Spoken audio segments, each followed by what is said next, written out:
here? What? No?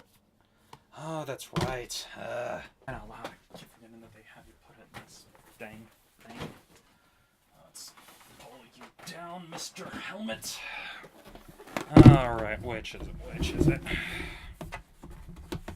Come on, get out of there, you stupid. Yeah! Okay, that goes back in here. Okay, is it Mastodon? Season 1, Season 2.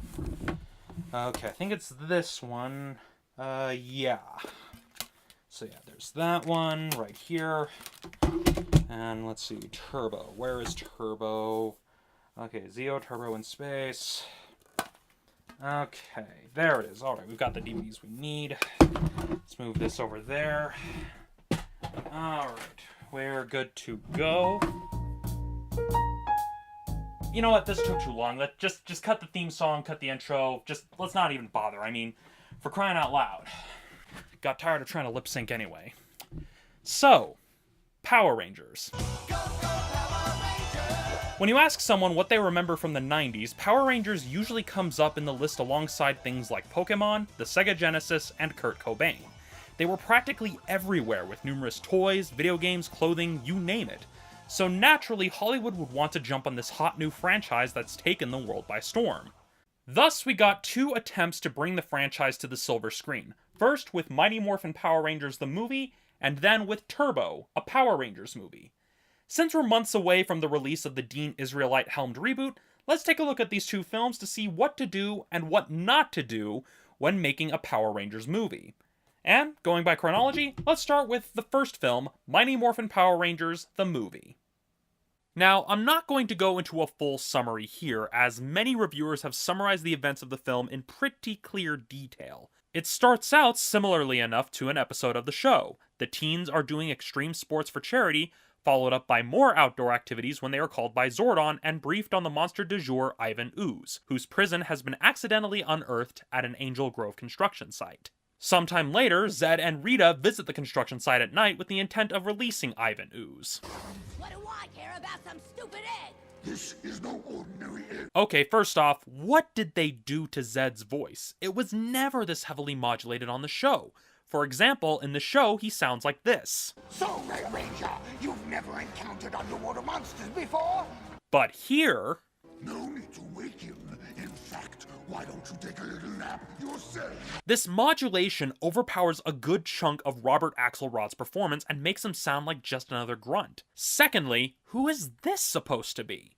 He's not in the show. What happened to Squat, Babu, or Finster? They are nowhere to be seen, and we're just stuck with this pig thing. It would make sense if he was an underling of Ivan Ooze, because then it would be explained, oh, he's an underling of Ivan Ooze, but here we're supposed to believe that he's just an underling of Zed and Rita. I nitpick about this because they went to the trouble to get Goldar's costume, but not any of the other costumes for any of the other underlings? Anyway, Ooze is released and agrees to wreak havoc on Angel Grove with the goal of destroying Zordon. The Rangers arrive at the site and begin investigating, only to run into Ivan Ooze, who begins spouting pop culture references and one-liners. Welcome to my nightmare! This leads to another attempt to mimic the show, the unmorphed fight complete with rock music backing track and cheesy one-liners. Use, you lose. However, it's not until after they morph that the problems begin to become really apparent. Between the music, the fighting, the pointless equipment add-ons that didn't even come in toy form, and even the simple act of warping, everything just feels slow and sluggish. The action scenes in a Power Rangers series were always fast-paced and full of energy. The one-liners and jokes were delivered quickly. Here, everything feels like it's moving at half speed, and devotes more of its time to showcasing the costumes and complex visual effects. Simply put, the film is trying way too hard to be like Star Wars, right down to the musical swells and ambitious visual effects. This is especially apparent when the Rangers make the journey to Phaedos, as it tries to work in the fighting and one-liners from the show into these Ray Harryhausen-styled set pieces. The slow pace of traditional Hollywood action films, or at least what was traditional at the time, just doesn't gel with what's supposed to be really fast-paced and upbeat. Also, Binary Sunset much? All of these story beats, set pieces, and moments would work well if this was a Star Wars or never-ending story film. Fantasy epics that are telling grand, sweeping narratives. The reason it fails here is because Power Rangers was designed to be consumed in smaller doses and function on a smaller scale. What doesn't help is the needless padding in the form of this running subplot with this kid Fred. I understand that they want to show what Ivan Ooze is trying to do to the Earth, but we didn't need this character shoehorned into the movie to serve that purpose. You could have simply shown Ivan Ooze going about his plan in shorter vignettes and play up the ticking clock element. Not to mention, Fred's actions don't even directly affect the final outcome of the story. Not to mention that the Rangers would have had no idea what was going on with the parents because their fight with Ivan Ooze begins within minutes of them returning to Earth, meaning Tommy wouldn't have known that there was a bunch of kids on that monorail. The moment that solidifies the fact that this film was trying to turn Power Rangers into something it wasn't is the final fight with Ivan Ooze, and particularly how it's resolved. The Rangers realize that they don't have enough power to defeat Ivan Ooze using the Ninja Falcon Megazord, so they lure him out into space in order to bait him into a collision course with an incoming comet.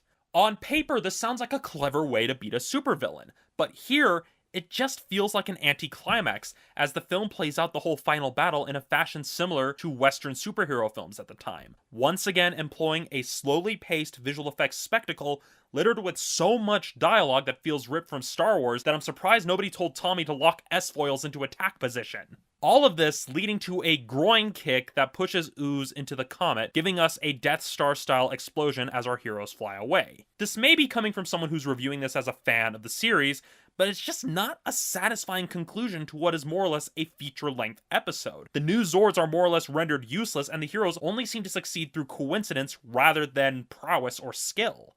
Now, the story of the movie on paper sounds like the kind of thing you would see on the show, even with the kids' subplot. But in execution, it just comes across as a hollow special effects film made by a bunch of people who wanted to make Star Wars instead of Power Rangers. I know that there was a lot of drama behind the scenes, with the producers not even knowing thing one about the series formula and format, and it really shows here. While this film shows us what happens when people who don't know what they are doing try to adapt a popular franchise, Turbo, on the other hand, shows us what happens when the people producing said franchise try to expand the series into feature films. Now, the common complaint people have about Turbo is that it's more or less a 2-hour episode of the series. For the most part, that's true. The plot is your typical beat-for-beat Power Rangers episode with extra padding and a larger budget. Structurally, it feels like it was written as a multi-part series of episodes that Saban convinced Fox to finance as a feature, as there are many points you could cut out and have function as a standalone episode. At the same time, if you took out certain scenes like some of the antics with Larigo, you'd be left with enough material for a standard 3-parter. So why do people say that it's like an episode as a complaint rather than as a compliment? It's made by the same producers and writers, everything's consistent with the series, and even the obligatory child character is an active part of the story instead of a subplot. You see, I think it comes down to two things. Firstly, the stakes. To the first movie's credit, it does try to raise the stakes by having the Rangers face something that they hadn't encountered at that point.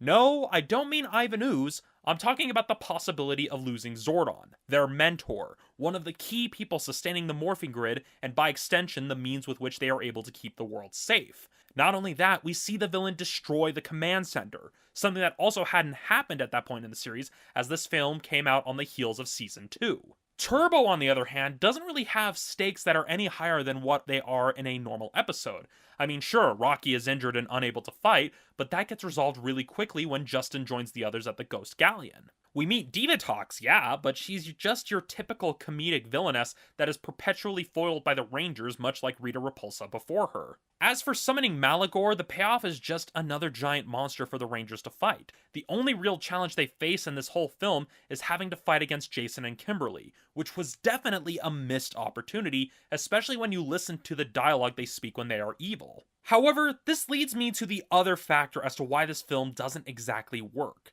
It's too much like the television series in its execution. They have the bigger budget and the fancier visual effects, but there's still a sense of cheapness to the whole thing. Looking at the fight choreography during the climax, you can tell that the people planning it are used to lower quality equipment, which means some of the tricks they might use to convince us of the illusion of combat don't really work here because we can see everything clearly. Not to mention that even with all of the large sets, there are also those moments and glimpses that tend to break the illusion as a whole. We're forgiving of these hiccups in the television series because we know the show is shot on a smaller budget, but for a feature film, it lacks the kind of polish it needs to be above subpar. Simply put, this didn't need to be a movie. It would have worked just fine, if not better, as a 2 or 3 part series of episodes that explains the new powers. Speaking of which, a lot of people complain that there was no reason for them to abandon the Zeo powers in favor of the Turbo powers, but there is a line in the film that explains it.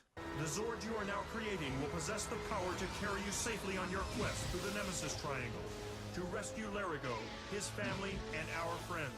It's a throwaway line, sure, but it makes it clear that there is a reason for them to have the new powers. They were building new Zords that could function in the Nemesis Triangle so they could search for Divatox, most likely using the Zeo crystals in the process. It's a nitpick, yeah, but that's something I think some fans tend to overlook when talking about the transition from Zeo to Turbo. So when it comes to the theatrically released Power Rangers films, we have one film that tries to be everything but Power Rangers, and we have another that's simply a multi-part saga of episodes cut down to 2 hours.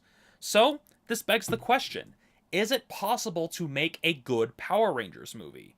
Well, I believe it is possible, and in fact, the reboot is in the best possible position.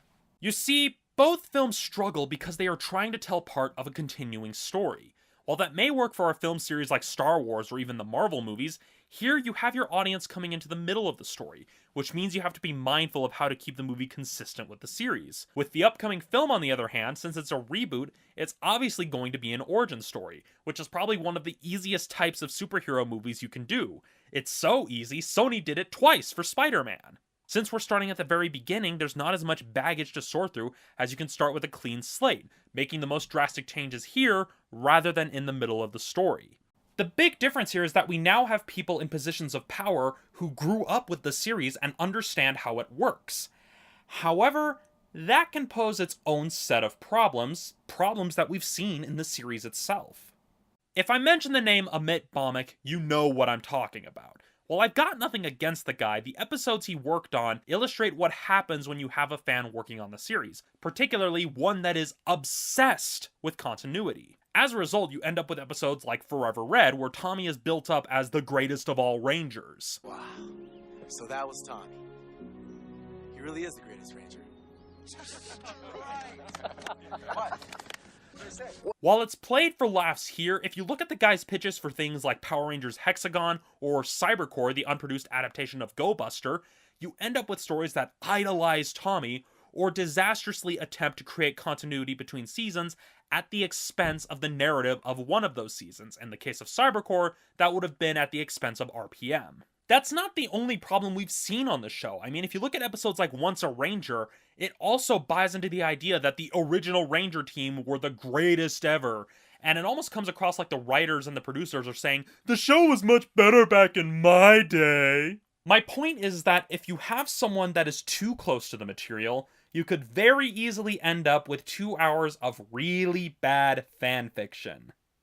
The big takeaway is that we need someone who's willing to do the work Eddie Gazzellian did when drafting the concept of RPM, watching episodes of the entire series as a whole, taking note of key elements of how an episode plays out, and then figuring out how to translate that to a feature film. They need to be loyal to the essence of the series, but not married to the continuity and canon. The film should be similar in scope and style, but at the same time offer us something that we don't see in the series proper. Something that demands that the story be 2 hours long instead of only 22 minutes.